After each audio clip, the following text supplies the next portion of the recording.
Subscribe करें और bell दबाएं ताकि कोई खबर रह न जाए।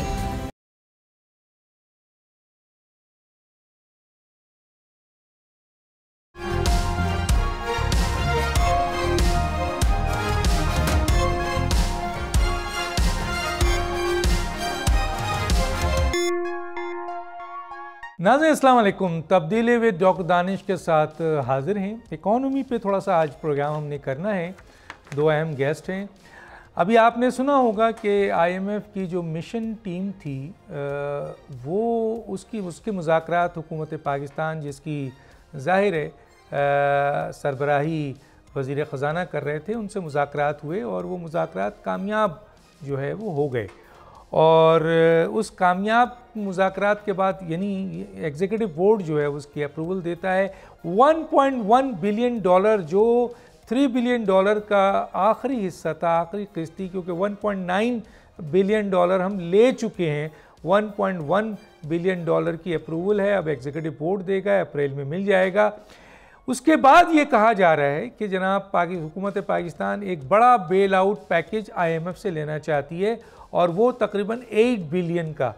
हालांकि अभी जो है वो उन्होंने एप्लीकेशंस नहीं दी है बाज़ाब्ता तौर पर पाकिस्तान ने, लेकिन इस बजट के हवाले से जो आपके IMF ने हुकूमत पाकिस्तान को बहुत अहम इश्यूज़ के ऊपर मशवरे दिए हैं और हुकूमत पाकिस्तान इसको किस तरह लेगी बजट तक, फिर आखिरी जो नेक्स्ट एप्लीकेशन आएगी क्या उसमें किस तरीके से चीज़ें जाएंगी, और इस वक्त जो मौजूदा पाकिस्तान की मईशत है, ख़ास तौर पे स्पेशल इन्वेस्टमेंट फैसिलिटेशन काउंसिल्स के हवाले से कुछ अहम तरीन बातें मैं करूँगा। उसकी भी कल बहुत अहम मीटिंग हुई थी। मेरे साथ जो आज मेहमान हैं, आइए उनका तारुफ कराते हैं। डॉक्टर शाहिद हसन सिद्दीकी, माहिर माशियात। सर, आप मेरी आवाज़ आ रही है आपको? अल्हम्दुलिल्लाह। मेरे दूसरे मेहमान हैं डॉक्टर इकरामुल हक साहब, माहिर माशियात। आपको मेरी आवाज़ आ रही है सर? जी जी सर, बिल्कुल आ रही है। अच्छा, तो सबसे पहले मैं आता हूँ जनाब डॉक्टर शाहिद हसन सिद्दीकी साहब। डॉक्टर शाहिद हसन सिद्दीकी, ये तो हो गया मिशन से मुज़ाकरात, अप्रूवल एग्जीक्यूटिव बोर्ड भी कर देगा और उसके बाद जो है वो 1.1 बिलियन मिल जाएगा, 3 बिलियन मिल गया, उसका हमें क्या फ़ायदा हुआ और 8 बिलियन हम मांगने जा रहे हैं। उससे पहले जो बजट है उसके सिलसिले में IMF ने बाज़ाब्ता हुकूमत पाकिस्तान को कुछ चीज़ों को कंसीडर करने या उस पर काम करने के लिए कहा है। थोड़ा सा बताएंगे सर आप? बहुत शुक्रिया। देखिए, हुकूमत पाकिस्तान बिल्कुल तैयार है कि IMF से एक बड़ी रकम का कर्जा ले, जिसमें अमेरिका बहुत ज़्यादा सपोर्ट कर रहा है। उसके अपने मफादात हैं कि वो पाकिस्तान लाजमत वो कर्जा दे और ले, और IMF को भी वो कहेगा कि आप हमें कर्जा दें। मगर जो परेशानी की बात है वो ये है कि मौजूदा हुकूमत ने इस कर्जे के लिए जो शराइत, इनकी अपनी हिकमत अमली है, वो वही है जो 1988 से अब तक IMF के जो 15 प्रोग्राम हुए, वो 15 के 15 जो है वो नाकाम रहे, लेकिन उसी हिकमत अमली के तहत ये कर रहे हैं।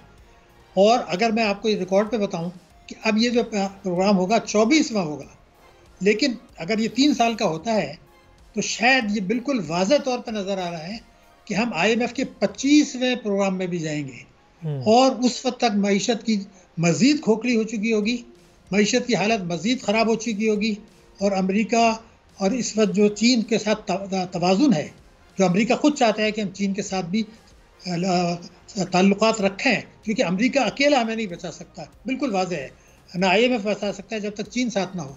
अब वो इंतज़ार इसमें है कि मईशत को मज़ीद खोखली कर दें ताकि चंद बरसों के बाद हालत ऐसी हो जाए कि हमें कोई भी ना बचा सके। सर क्लियर कीजिएगा, IMF के इमदाद से हमारी मईशत खोखली होती है या हमारी मईशत को इस्तेहकाम होता है? आज ज़रा बताएं सर, क्योंकि मैं कंफ्यूज हो गया। एक तरफ हम IMF से पैसा मांग रहे हैं अपनी मईशत को इस्तेहकाम करने के लिए, आप कह रहे हैं कि अगर ये 2025 में भी जाना पड़ेगा और मज़ीद खोखली होगी और ये चाहते हैं कि खोखली हो जाए। ज़रा बताएं सर। डॉक्टर साहब, बात यह है कि अगर मैंने ये कहा कि 23 प्रोग्राम हो चुके हैं, अगर वो कामयाब होते तो ये बार बार क्यों होते हैं? हमें खुद सोचे ना। 1994 के बाद इंडिया नहीं गया, 2011 के बाद अब गया है बांग्लादेश। हम जो हर 2.5 साल के बाद जाते हैं, ये एक हिकमत अमली का हिस्सा है।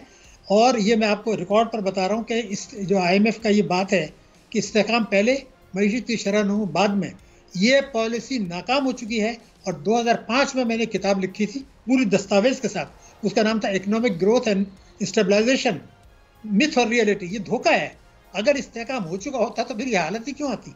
अगर आप देखें कि 2093 के बाद से हर हुकूमत ने कहा कि हम तबाह हो गई, बर्बाद हो गए, हम जो है IMF के पास जाएंगे और फिर जो है वो अवाम से कुर्बानी लेंगे। वही आज कह रहे हैं और वही 5 साल के बाद करें। इस्तेहकाम कभी नहीं हुआ। लेकिन सर यहाँ उज्जत करने दें शाहिद साहब।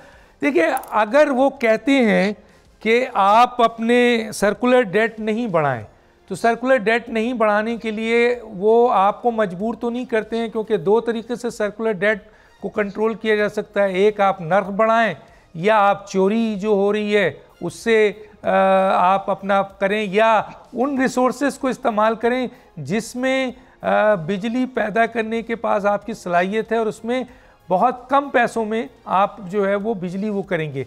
तो वो तो ये बताते हैं। और दूसरा ये कि वो ये भी कहते हैं कि अखराजात कम करें। अखराजात कम करने के लिए वो ये कहते हैं, जैसे ये भी कहा उन्होंने कि आप बजट को कंट्रोल करें तो उसके सिलसिले में टैक्स नेट बढ़ाएं, मसलन ज़राअत के इनकम पे बढ़ाएं, रियल इस्टेट पे बढ़ाएं, परचून पे बढ़ाएं। इसी तरह आप इन चीज़ों पे जब आप टैक्स लगाएंगे, अशराफिया पे लगाएंगे, तो IMF तो आपको डायरेक्शन देता है। अगर हुकूमत ये नहीं करती है तो गोया IMF हमें मुआशी तबाही की तरफ ले जा रही है या हुकूमत ले जा रही है? डॉक्टर साहब, इन दोनों में मुकम्मल गठजोड़ है। अच्छा, मौजूदा हुकूमत, साबका हुकूमत, ये मैं बात क्यों कह रहा हूँ, ये जरूर वो ये बातें कर रहे हैं, लेकिन क्या ये हकीकत नहीं है? अल्टीमेटली IMF अब ये कह रहा है कि आप पेट्रोलियम लेवी यानी भत्ते को 60 रुपये से 100 रुपये पे ले जाएं, GST बढ़ा दें। सवाल ये है कि ये मुझे सख्त एतराज़ है इस बात के ऊपर कि आप ये कहते हैं कि जी रिटेल सेक्टर को आप टैक्स के दायरे में लाएं, एग्रीकल्चर में लाएं। ये सब अपने आप को धोखा देने वाली बात है। जो मैं कहता हूँ और जो तमाम पार्टी के मंशूर कहते हैं वो तो कुछ और है। वो ये कहते हैं कि वफाक और सूबे एक मुकर्ररा आमदनी से ज़्यादा जो भी जिसकी आमदनी है वो टैक्स दे दे। आप ये क्यों कहते हैं मुझे रिटेल चाहिए, एग्रीकल्चर चाहिए? मसलन आज मैं ये कहता हूँ 10 लाख रुपया सालाना से ज़्यादा जिस किसी की भी आमदनी पाकिस्तान में है, कहीं से भी है, उसको इनकम टैक्स देना होगा और हुकूमत को लेना होगा। हम लेने के लिए तैयार नहीं है, कानून साजी के लिए तैयार नहीं है। गठजोड़ यही है कि ये तो हम नहीं करेंगे। अगर मैं आपको ज़राअत का बता दूं, और ये बातें 95-96 में भी यही बातें हुआ करती थी। आज डिजिटलाइजेशन की बात आप कर रहे हैं। मैं आपको बताऊं, नवंबर 2001 में शौकत अजीज़ ने कहा था मुशर्रफ के दौर में कि जी हम कंप्यूटर यूज़ करके ये सब कर लेंगे। ये कहानियाँ हैं। बात ये थी कि अगर आपकी, अभी डॉक्टर इकराम ने बड़े अहम मज़ामीन लिखे हैं, अगर आपकी इस्तेदाद से 18,000 अरब रुपया कम वसूल हो रही है, आप मईशत को दस्तावेजी बनाना नहीं चाहते, आप काले धन को सफ़ेद होने से रोकना नहीं चाहते, तो IMF को तो कोई दर्द नहीं है। वो कहते हैं ठीक है, हमने आपको मशवरा दिया, आप नहीं करते। आप क्या चाहते हैं जी? पेट्रोलियम लेवी बढ़ा दें, बिजली के नर्ख बढ़ा दें, तालीम का बजट कम कर दें, सेहत का बजट कम कर दें, तरक्याती अखराजात का बजट कम कर दें, कौमी असासे बेच दें, जो तबाही का नुस्खा है। वो कहते हैं आपका मुल्क है, हमने तो आपको आदाफ दिए। इसीलिए मैंने कहा था मुल्की और बैरूनी अशराफिया का एक गठजोड़, इस्लामी जमहूरिया पाकिस्तान जौहरी क़ुव्वत जिसकी जोग्राफियाई सरहदों को ख़तरात आ रहे हैं, जहाँ दहशतगर्दी की वारदातें हो रही हैं, जहाँ ये क्या कहा जा रहा है कि जी बलूचिस्तान में अलहदगी की तहरीक है, और हम ये कहते हैं कि आप ताकत का जो इस्तेमाल कर रहे हैं ये नाकाम है जब तक ताकत के इस्तेमाल के साथ लोगों के दिलो दिमाग न जीतें। लेकिन अमेरिका हमारी पॉलिसी की हिमायत कर रहा है और अवाम के साथ हुकूमत इक़्तिसादी दहशतगर्दी कर रही है। ये गठजोड़ है, अमेरिका भी है, IMF भी है, FATF भी है, और अब तो भारत ज़्यादा कौन है सर? ज़्यादा कौन है? देखें, हुकूमत पाकिस्तान की है, और अगर हम बिजली की चोरी बचा लें, हम टैक्स की वसूली, जैसे कहा यह गया कि अखराजात कम करें, अखराजात कम करने पे टैक्स वसूली बढ़ाएं, परचून जैसे मैंने कहा रियल इस्टेट पे लगाएं, ज़राअत पे इनकम टैक्स लगाएं। अगर ये हुकूमत ये काम करे, और ये जो खसारे वाले इदारे हैं, यकीनन सर अब ये बहुत बड़ा सफ़ेद हाथी हो गए हैं, इनकी अगर निजकारी की जाए और दूसरे ज़राए से अपने अखराजात को कंट्रोल करें, काबीना कम रखें, और इसी किस्म के और दूसरी चीज़ें करें और अपने पाँव पे खड़े हों, तो हुकूमत को तो IMF ने नहीं रोका है ना सर। ये तो हुकूमत नहीं करती है ना। इस्तेमाल कर दिया ना, इसीलिए गठजोड़ में ज़्यादा जिम्मेदार कौन है सर?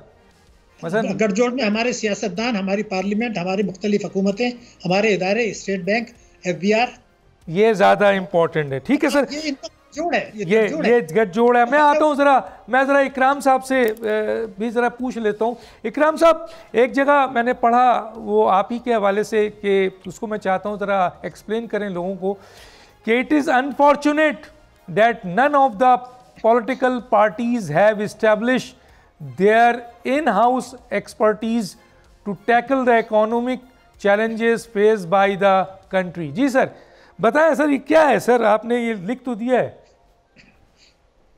जी देखिए, उनकी संजीदगी का आलम यह है कि उन्हें हर दफ़ा बाहर से एक वजीर ख़जाना लेना पड़ता है।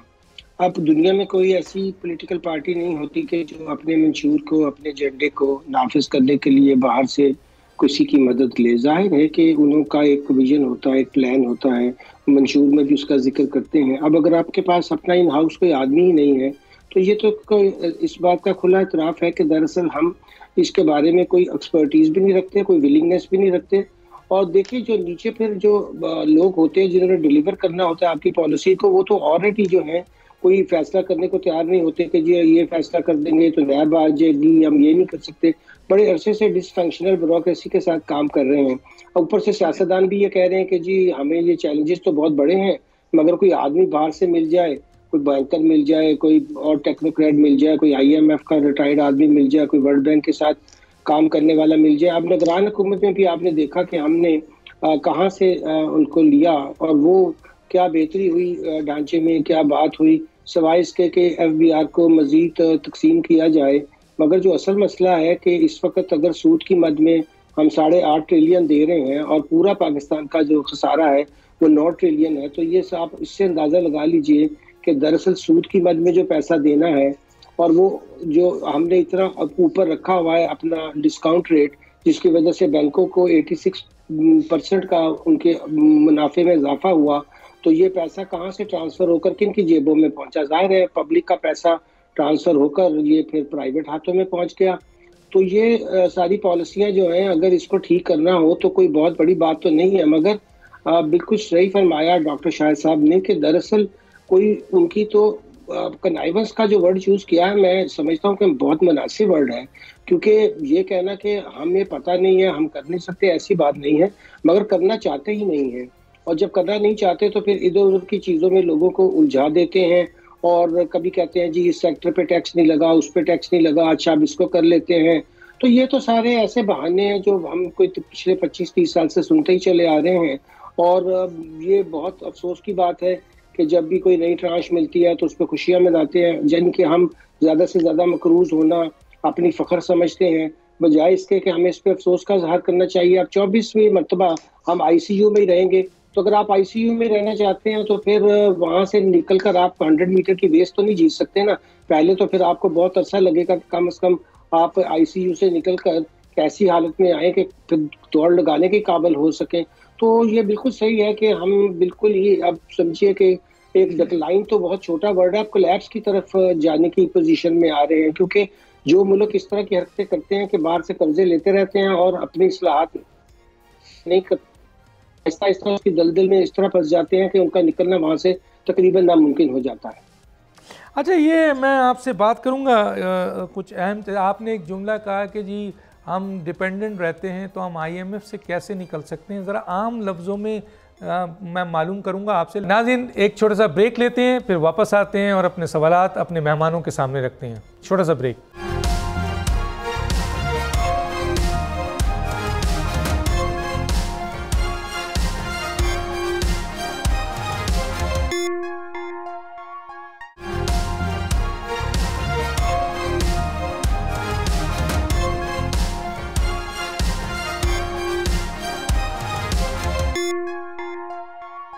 Welcome back. शाहिद साहब, PDM की हुकूमत थी और कहा गया है कि स्पेशल इन्वेस्टमेंट फैसिलिटेशन काउंसिल्स बना दी गई है और तकरीबन $100 बिलियन की सरमायाकारी का हमने सुना है कि जी सारा MOU साइन हो गया है और $25 बिलियन तकरीबन मूव भी कर चुका है। अब इसकी निगरान हुकूमत में भी ये सिलसिले रहे और अब इसकी कल एक बहुत अहम मीटिंग हुई थी। सर, मैं बड़ा खुल के आपसे एक सवाल करना चाहता हूँ कि स्पेशल इन्वेस्टमेंट फैसिलिटेशन काउंसिल्स को बने हुए, यानी PDM की गवर्नमेंट में ये बना था, आज तक कितनी सरमायाकारी हुई है और ये इदारा अब तक कितना सूदमंद रहा है पाकिस्तान की मईशत को इस्तेहकाम देने में। डॉक्टर साहब, मैं पहले रिकॉर्ड पर एक चीज़ बता दूं जी। जब से SIFC बना है, पाकिस्तान में बैरूनी सरमायाकारी जुलाई से फरवरी तक गुज़िश्ता साल की इसी मुद्दत के मुकाबले में गिर गई है, कमी हुई है। तो ये तो बातें छोड़ दें। जिस दिन ये SIFC बना था, मैंने ये कहा था कि इनका पहला काम ये होना चाहिए कि मईशत को आप दुरुस्त सिमत में डाल दें। अगर हमारी मईशत सही होगी, बाहर में trillions and trillions of dollar पड़े हैं, उनको तो पैसा फ़ायदा चाहिए। अगर उनको पता है कि पाकिस्तान की मईशत अच्छी है, अपने मुनाफे के लिए आएंगे। लेकिन आप चाहते हैं कि मईशत तबाह बर्बाद हो रही है और मुल्क की सरमायाकारी कर नहीं रहे हैं।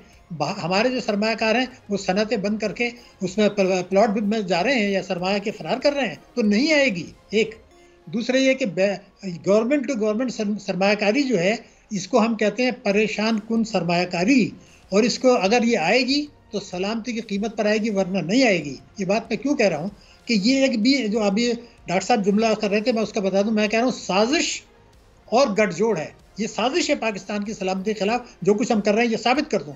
अभी देखिए, IMF ने आपसे ये कहा कि जी आप निष्कारी कर दें, उसमें बैंक भी शामिल हैं और उसमें स्टेट लाइफ भी शामिल है। मैं अगर आप इजाज़त दें, मैं 2 फिगर्स बता दूं, पूरी कौम की आंखें खुल जाएंगी ये हो क्या रहा है। देखिए 2018 से अब तक, जो 2018 में जो बैंकिंग सेक्टर है जिसका 80% गैर मुल्कियों के हाथ में चला गया है बदकिस्मती से, 2018 में उनका मुनाफा था 242 अरब रुपया। 2022 में ये 750 हो गया और इस साल 1000 अरब से ज़्यादा। तो जब मईशत तबाह हो रही है, इनका मुनाफा बढ़ रहा है। क्यों बढ़ रहा है? इसलिए बढ़ रहा है कि जो स्टेट बैंक के आदत शुमार हैं, इस मुद्दत में तिजारती बैंक हैं जिनका काम था सनत तिजारत के लिए कर्जा देना, उन्होंने जो कर्जों में इजाफा किया वो है 4000 अरब रुपया, जो इनका असल काम है। और जो सरमायाकारी में इजाफा किया, जो इनका काम नहीं है, वो है 17000 अरब रुपया। बड़ा हिस्सा इन्होंने गवर्नमेंट को दे दिया ताकि बजट खसारा पूरा हो, मुनाफा कमा लिया और पाकिस्तान की मईशत को तबाह कर दिया। एक फिगर अगर मैं आपको और दूं तो आंखें खुल जाएंगी। जिस एक बैंक को आपने, मैं नाम नहीं लिया करता, आपने उसको जो है गैर मुल्कियों का हाथ बेच दिया। परसों उनकी बैलेंस शीट सामने आई है, अखबार में छप गई, मैं क्या करूं। उसमें वो ये कहते हैं बैलेंस शीट के अंदर कि उस बैंक ने 2023 कैलेंडर ईयर में जो सरमायाकारी की है, जिसमें बेशतर हुकूमत की सरमायाकारी है, वो है 2970 अरब का इजाफा। एक साल में 2970 अरब का इजाफा। और कर्जे, सनत, तिजारत, ज़राअत, माइक्रो फाइनेंस, उसमें 300 अरब की कमी। मैंने दुनिया भर में काम किया है सीनियर पोजीशन में पाकिस्तान में। दुनिया का कोई मुल्क बता दें, पाकिस्तान बता दें, जो बैंक्स ये हरकतें कर रहे हैं। ये तो कौम। फिर दूसरी बात यह कि स्टेट बैंक ने क्या कहा है। स्टेट बैंक ने कहा बैंकों ने सट्टेबाजी की, बैंक ने रुपए की कदर गिराई, जो मईशत में छुरा घोंपना है, और बैंकों ने पाकिस्तान की मईशत को खुद वो कह रहे हैं नुकसान पहुंचाया। तो सवाल ये पैदा, उनसे आप ये चाहते हैं मईशत को इस्लाह करके आप अपने वीमेन बैंक को भी बेच दें, जो हालांकि वो कोई, अगर मेरे हाथ में हो तो मैं वीमेन बैंक की 250 ब्रांचेस खोल लूँ और उनसे कहूँगी जी आप खवातीन को, किसानों को कर्जे दें, छोटे छोटे 2 लाख, 1.5 लाख, 3 लाख, और बेनज़ीर इनकम सपोर्ट प्रोग्राम से आप 2 लाख के कर्जे पर 50,000 रुपये दे दें ताकि वो उसको माफ़ करें जब कर्जा अदा हो जाए। ये आप नहीं करना चाहते। तो आप ये बैंकारी की निजकारी, अगर कोई मुझसे पूछे कि PIA से जितना नुकसान कई दिहाइयों में हुआ है, उससे बड़ा नुकसान, कहीं बड़ा नुकसान आधा तो शुक्र में बैंकों ने दिया है। लेकिन 25 साल से एक अकेला मैं आदमी हूँ की बात कर रहे हैं कि जनाब ये तबाही है, ये तबाही है। अगर स्टेट बैंक आके हमें बता दे या मिनिस्ट्री ऑफ फाइनेंस बता दे कि ये आधा तो शुमार के बाद ये तबाही है, और फिर आप निष्कारी करना चाहते हैं। देखिए स्टेट लाइफ जो है 3 साल से मुनाफा कमाता जा रहा है, बढ़ाता जा रहा है, बढ़ाता जा रहा है। क्यों? हुकूमती शोबे का है और आप एक कॉम्पिटेंट आदमी को ले आए। इसके मुकाबले में पिछले साल जो 7 निजी कंपनीज हैं इंश्योरेंस की, लाइफ, उन सबका प्रीमियम गिरा, इसका बढ़ गया। तो आप कभी तो रिसर्च सर मुझे ये बताएं कि ये ठीक है, ये आपने बहुत क्लियर बता दिया, लेकिन ये बताइए कि मैं इकराम साहब की तरफ जाऊंगा। स्पेशल इन्वेस्टमेंट फैसिलिटेशन काउंसिल्स का मईशत के इस्तेहकाम में कोई रोल अब तक नज़र नहीं आया। आपने तो कहा है कि जनाब जुलाई से फरवरी तक जो है सरमायाकारी कम हुई है, पहले बेहतर थी, तो इसका मतलब है कोई रोल नहीं है सर इस स्पेशल इन्वेस्टमेंट फैसिलिटेशन? जी, बोर्ड ऑफ इन्वेस्टमेंट के लॉ को अमेंड करके जो उसमें एक चैप्टर ऐड करके इसको बनाया गया, तो शुरू में मकसद तो शायद ये था कि हम बाहर की जो सरमायाकारी आती है उसमें बहुत सी रुकावटें आती हैं और ख़ास तौर पर महकमों के दरमियान कोऑर्डिनेशन नहीं होता। फिर जैसे मैं अर्ज़ कर रहा था कि सरकारी मुलाजमीन कोई फैसला करने को तैयार नहीं होते हैं और उसमें बहुत रेड टेपिज्म था, तो इसको फैसिलिटेट करना अंडर हैंड बहुत डिमांड होती है सर, बहुत डिमांड होती है अंडर हैंड। जो इन्वेस्टमेंट के फैसिलिटेशन का असल में तो मकसद था। अब उस वक्त दो सवाल पैदा हुए और अभी शाहिद साहब ने भी कुछ फरमाया कि अगर लोकल सरमायाकारी कर रहे हों, यानी कि एनवायरनमेंट ऐसे हों कि सरमायाकारी की गुंजाइश हो, उसमें मुनाफा हो रहा हो और अच्छी खुली फ़ज़ा हो, तो फिर बाहर से भी लोग आते हैं। अपने लोग जब लगा रहे हो तो बाहर के भी सरमायाकारों को बहुत इस बात का इत्मीनान होता है कि भाई इनके मुल्क में तो बड़ी नई सरमायाकारी हो रही है। अब जब मुल्क के लोग तो 22% जो डिस्काउंट रेट है वो हमने इतने अरसे से रखा, तो महंगाई कौन सी कम हो गई। हम आप जब कहते हैं कि हमने बुलंद शरह सूद इसलिए रखी हुई है स्टेट बैंक ने कि उससे महंगाई कंट्रोल हो रही है, मुझे तो समझ नहीं आ रहा कि महंगाई तो आप खुद पैदा कर रहे हैं। जब आप नोट पे नोट छाप आ रहे हैं, वो पहले बैंकों को देते हैं, फिर बैंकों से वही लोग कर्जे के तौर पे लेते हैं, तो इससे बुरी मेरा ख्याल में कोई हिकमत अमली तो हो नहीं सकती है कि हुकूमत खुद जो है वो इस कदर कैश जो है वो पुश करे इकोनॉमी में, तो इन्फ्लेशन बढ़ेगी या कम होगी। तो एक तरफ हम कहते हैं कि जी मुल्की दौलत बढ़ाएंगे, सरमायाकारी करेंगे और पॉलिसियाँ हमारी बिल्कुल उसके उलट होती हैं। ना हमारी फिजिकल पॉलिसी ठीक है, ना मॉनेटरी पॉलिसी ठीक है, ट्रेड पॉलिसी भी हमारी ख़राब है। तीनों पॉलिसीज़ का ना आपस में कोई सिंक है, ना कुछ लेना देना है। और जब हम ना डिमांड साइड को समझते हैं, ना सप्लाई साइड को समझते हैं, और उसके नतीजे में हम तबाही करे जा रहे हैं। मैं अर्ज कर रहा था ये कर्जा में जो इजाफा हुआ जिसकी वजह से बजट में तो 7.3 ट्रिलियन का तखमीना रखा गया, वो एकदम से 8.5 ट्रिलियन से ज्यादा कैसे हो गया। जाहिर है कि आपने नए कर्जे लिए बैंकों से, उसका शरह सूद भी बहुत हाई थी, 22% थी। सारा पैसा मैं अर्ज कर रहा हूँ कि हुकूमत के खजाने से निकल कर और वो जा रहा है उनकी सेठों की जेबों में जा रहा है, और हम इस चीज़ के बारे में कोई जिक्र नहीं कर रहे हैं कि ये कितना मुनाफा बढ़ रहा है। पाकिस्तान की मईशत तो तबाह हो रही है, और अगर वहाँ से हमें टैक्स आएगा भी तो वो ज़्यादा से ज़्यादा 200-250 बिलियन आ जाएगा, मगर उसके नतीजे में हुकूमत ने कितना पैसा दिया सूद की मद में, ये तो बहुत ही परेशान कौन सूरत हाल है। हम तो IMF के कर्जे को रो रहे हैं। इंटरनल डेट की सिचुएशन देखें तो पाकिस्तान कहाँ पहुँच चुका है कि अब तो सिर्फ सूद देने के लिए भी कर्जे लेने पड़ रहे हैं। तो डिफेंस भी सारा चला गया आपका उस पर उधार पर और महंगे उधार पर, और सारा बाकी अखराजात भी। तो स्टेट को इसके बारे में बहुत सही फरमाया है डॉक्टर साहब ने कि सलामती का मसला है, ये तो सलामती का मसला है, सलामती का मसला है, लेकिन कोई सोचने को तैयार नहीं हो। तो कह रहे हैं IMF हुकूमत गठजोड़ से ये हो रहा है, सारी प्लानिंग। शाहिद साहब तो कह रहे हैं। सर शाहिद साहब ये बताइए कि मुझे ज़रा क्लियर करें सर, लोग पूछना चाह रहे हैं कि ये $3 बिलियन जो आपने लिया उससे पाकिस्तान की मईशत में क्या बेहतरी आई, ये $3 बिलियन कहाँ गया। और दूसरा आपके से अटैच करता हूँ सर हम फाइलर और नॉन फाइलर का फ़र्क क्यों नहीं ख़त्म करते हैं एक, और दूसरा अपनी इकोनॉमी को डॉक्यूमेंटेशन की तरफ क्यों नहीं ले जाते हैं। जी देखिए, पहली बात तो ये है कि अगर आप देखें निगरान हुकूमत के दौर में बेशतर अहम माशी अशारिये ख़राब हुए हैं। आप दावे कुछ भी कर दें, मगर जो फिगर्स स्टेट बैंक और मिनिस्ट्री ऑफ फाइनेंस दे रहा है तो आपका जो है वो मईशत ख़राब हुई है, मईशत मज़ीद खोखली हुई है, मईशत के लिए चैलेंजेस बढ़े हैं, और मईशत की जो कौमी सलामती है उसके लिए ख़तरात बढ़े हैं। ये बिल्कुल रोज़ रोशन की तरफ आया है, हवा में बात करने का कोई फ़ायदा नहीं है। अब जो भी आप कहें कि हमने बिजली की चोरी का बहुत ज़्यादा जोर दिया गया था, लेकिन क्या मैं आपको बता दूं कि बिजली की चोरी के जो नुकसान थे पहले, आज शहबाज शरीफ साहब ने कल जो फिगर दी है उसमें कमी नहीं हुई। रुपए की कदर को मैं अगर आपको बता दूं कि जो रुपए की कदर 12 जुलाई 2023 को थी, आज भी रुपया उसके मुकाबले में कमज़ोर है। तो बेहतरी कहाँ पे आई ज़रा बता तो दें। अगर मैं आपको ये बता दूं, अभी पिछले 2 वर्षों में हमारी जो तरसीलात हैं उसमें कुछ $7 अरब की कमी हो गई। $7 बिलियन। आप क्या कह रहे थे कि जी ये तो खुली मंडी में काम हो रहा है इसलिए हम ठीक करेंगे, अब तो रोक दिया आपने, तो वो तो फिर भी गिर रहा है। ये कब हमें समझ में आ जाएगा कि ये तमाशा हमारी इंपोर्ट्स एक्सपोर्ट से दुगनी है, दुगनी। तो आप क्या बात कर रहे हैं, अगर आपकी दुगनी है दुगनी, और 111(4) इनकम टैक्स के थ्रू आप गैर हकीकी रेमिटेंसेस लाते हैं जो कि सही नहीं है, जिससे टैक्सों का भी नुकसान होता है, वो पैसा वापस चला जाता है। तो ये मईशत 111(4) को आप मंसूख करने के लिए तैयार नहीं है। आपने बात की मईशत को दस्तावेजी, ये कहते हैं सियासतदान हमारे तीन पार्टियों के कि documentation over my dead body. Oh my God, क्यों नहीं कर लेते? मुझे आप उसकी मैं वजह बता दूं। मुस्लिम लीग नून को अब बाद में कर रहा हूँ, ये तहरीक इंसाफ का भी है, ये पीपल्स पार्टी का भी है। अब 2013 के मैं नुकात सुना दूं आपको, हैरान होंगे। हाँ, मुस्लिम लीग नून क्या कहता है? हमें इस बात का एहसास है कि पाकिस्तान की मईशत कभी ठीक हो ही नहीं सकती जब तक वफाक और सूबे हर किस्म की आमदनी पे टैक्स ना लगाएं, मईशत को दस्तावेजी ना बनाएं, काले धन को सफ़ेद होने से ना रोकें। तो आप तो एमनेस्टी स्कीम ला रहे हैं, आप तो जो है ना वो दस्तावेजी बनाने के लिए तैयार नहीं है। काला धन 80,000 अरब रुपए का है, आप उस पर हाथ डालने के लिए तैयार नहीं है। निगरानों को मौका मिला था कि जो नाजायज़ असासे हैं मुल्क के अंदर, जिसकी तफसीर इनके पास है, जो कानून मौजूद है कि वो उससे वसूली कर ले, कोई 1100 अरब आता, उन्होंने उस पर हाथ ही नहीं डाला, हालांकि उनको इलेक्शन नहीं लड़ना था।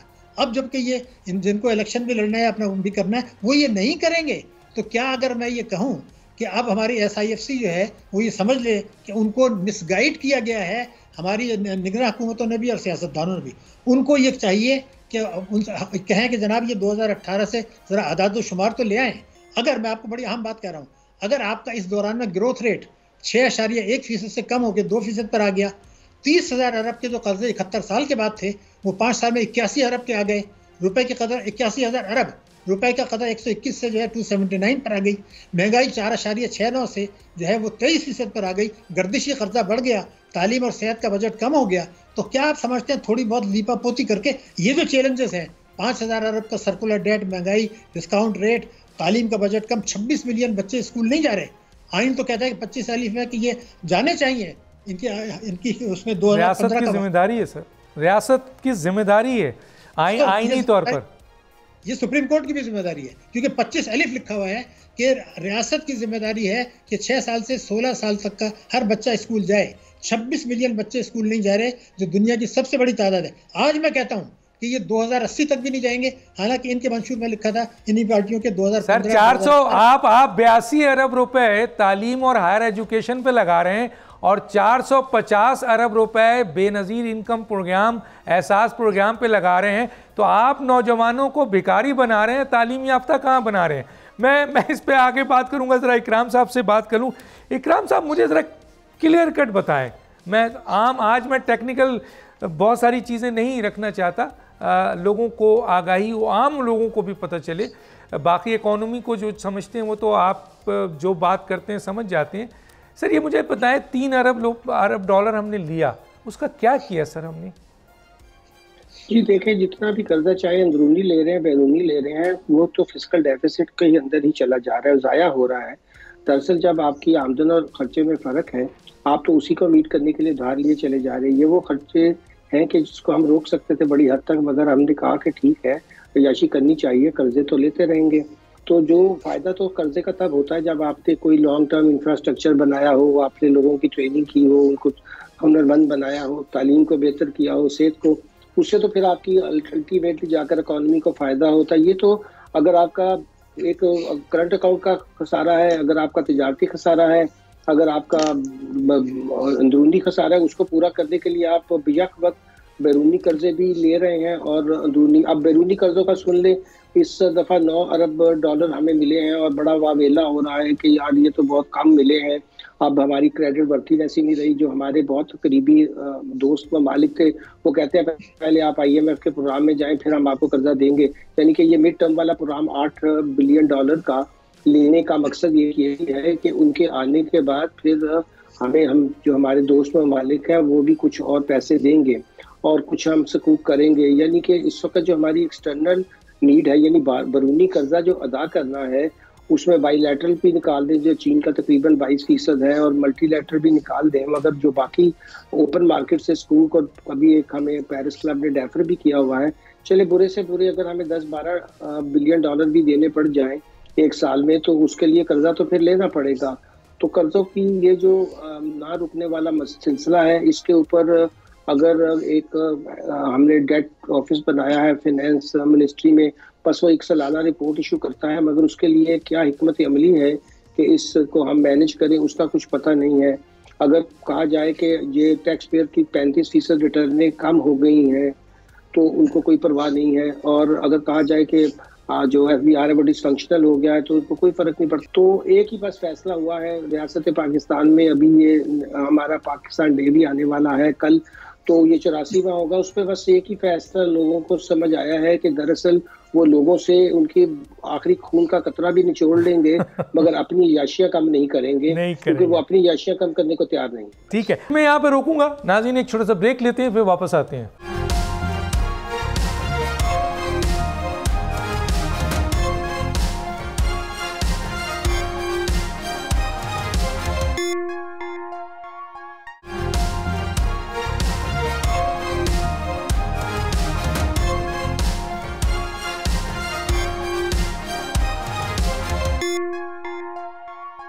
वेलकम बैक जी। अच्छा सर, मुझे ये बताया शाहिद साहब, मुझे ये बताइए, ये FBI में स्ट्रक्चरल रिफॉर्म की भी बात की जा रही है, ये इसका कोई मेजर फ़ायदा पहुंचेगा सर पाकिस्तान की मईशत को? क्या कहते हैं सर?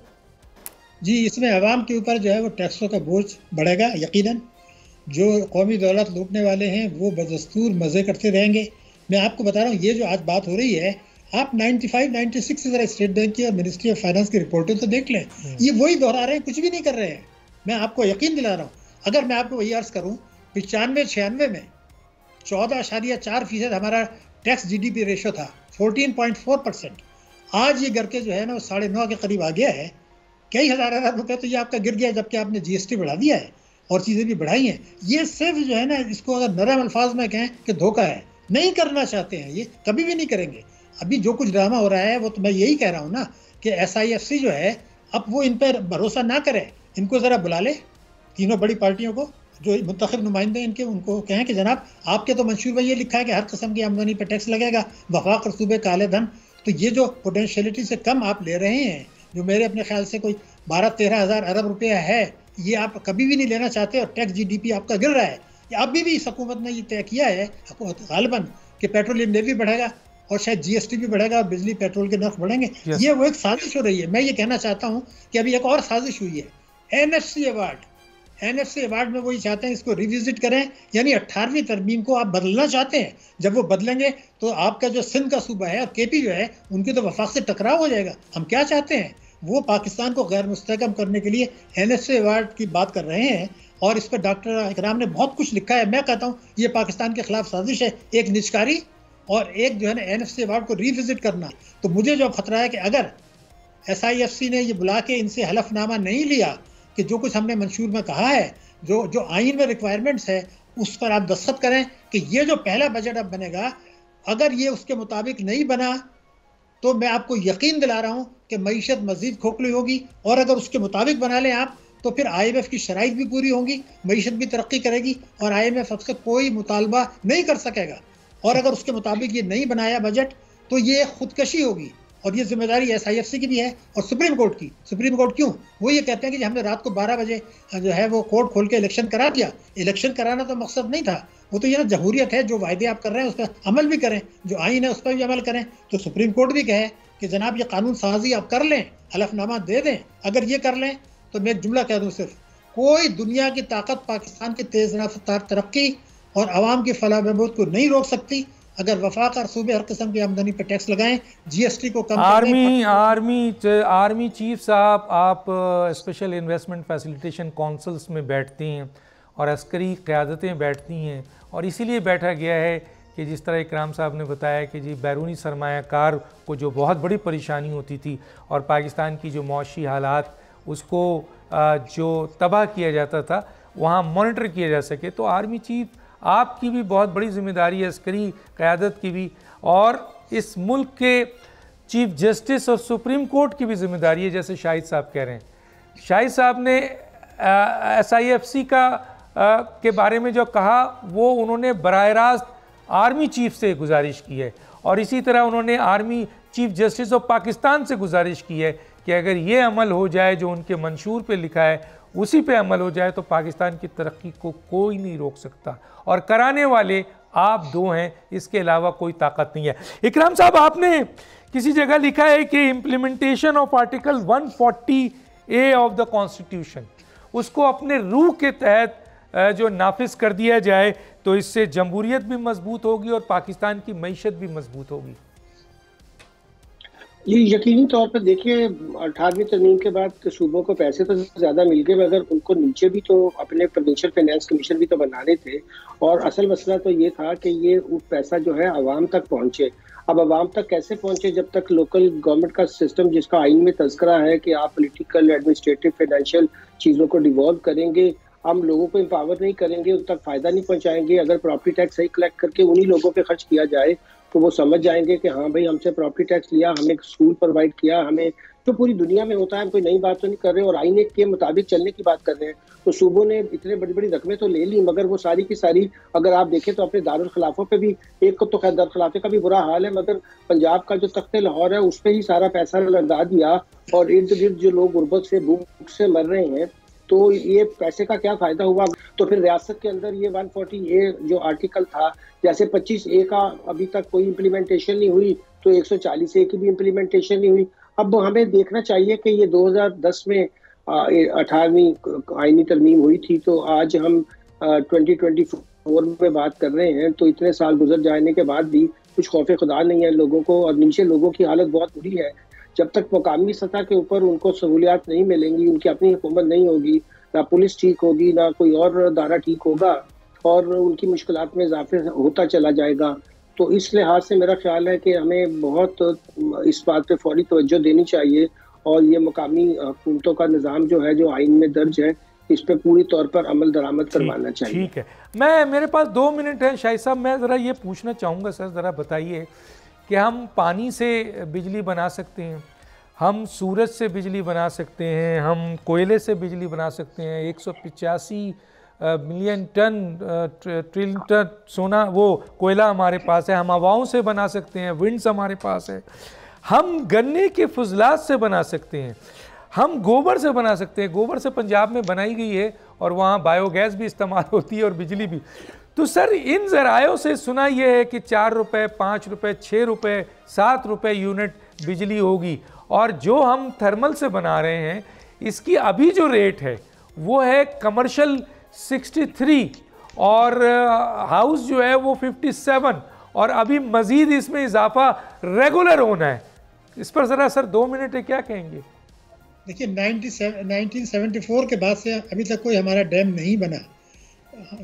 ताकतवर तबके नहीं चाहते कि डैम बने। बड़ा अच्छा मौका था पिछली हुकूमत के लिए मौजूद कि वो चीन से बात करते कि जनाब हम आपको सीपैक दे रहे हैं, गवादर दे रहे हैं, आप मैदानी करके भाषा डैम तो बना दें। हमने उनको नहीं किया क्योंकि अमेरिका का दबाव था या और वजूहत थी। लेकिन 4 से 5 रुपए जो है वो सिर्फ पानी से होगा, बाकी से इतना सस्ता नहीं होगा। लेकिन हम तो ईरान से गैस पाइपलाइन लेने के लिए तैयार नहीं है, माफिया भी इसके अंदर कारोबार कर रहा है। तो मैं जो वार्निंग देना चाहता हूँ आधे मिनट में वो ये है कि इस वक्त जो पाकिस्तान की मईशत तबाह है, अगर अमेरिका और IMF और वर्ल्ड बैंक भी चाहें तो वो पाकिस्तान को तबाही से नहीं बचा सकते, इल्ला ये कि चीन भी आपकी मदद करे। अमेरिका को ये बात पता है, अभी वो चीन पर हल्का हाथ रख रहा है पाकिस्तान के मामले में, तो हमें ज़्यादा दबाव नहीं डालना। लेकिन अब जो ये नया कर्जा आप लेंगे 3 साल के बाद जो मईशत खोखली हो जाएगी, तो ये चीन अमेरिका का ये तवाज़ुन नहीं रहेगा, और उस वक्त वो पाकिस्तान के ऊपर दबाव डालेंगे कि आप अपना डिफेंस बजट की भी बात कर लें, आप अपने जौहरी प्रोग्राम की भी कर लें। उस खतरे से बचने के लिए आज करना पड़ेगा। आज जो कुछ करना है आज करना है, और ये इसकी सबकी जिम्मेदारी है। लेकिन जिम्मेदारी शाहिद हसन साहब ने 2 अहम इदारों के सरबराहों से की है। वक्त ख़त्म हुआ चाहता है, बहुत सारे और सवाल थे, किसी स्टेज पे बात करेंगे यकीनन। डॉक्टर दानिश को याद दीजिए। अल्लाह हाफिज़।